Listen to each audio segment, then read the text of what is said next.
बिस्मिल्लाहिर्रहमानिर्रहीम। अस्सलामुअलैकुम। आप देख रहे हैं 1 बाय 1 न्यूज़ एचडी।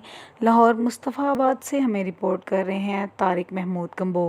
अंधे कत्ल का रिकॉर्ड याफ्ता इश्तिहारी मुलजिम गिरफ्तार। DIG investigation shark Jamal Khan की हिदायत पर इश्तिहारी मुलजिमान के खिलाफ कार्रवाई जारी। 40 साला खातून के अंधे कत्ल की संगीन वारदात में मतलूब मुलजिम इब्रार उर्फ डॉक्टर गिरफ्तार।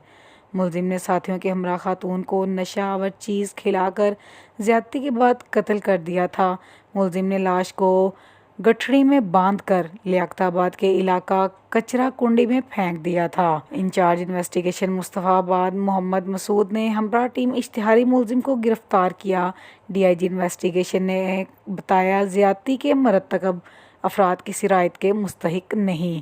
उनका मज़ीद कहना था, लाहौर की तरफ से इश्तिहारी मुलजिम की गिरफ्तारी पर पुलिस टीम को शाबाश दी गई। मज़ीद खबरों के लिए देखते रहिएगा हमारा चैनल 1 बाय 1 न्यूज़ एचडी। ताज़ा तरीन अपलोड्स की नोटिफिकेशन हासिल करने के लिए हमारे चैनल को सब्सक्राइब करें और साथ में दिए गए घंटी के निशान को दबाना ना भूलें।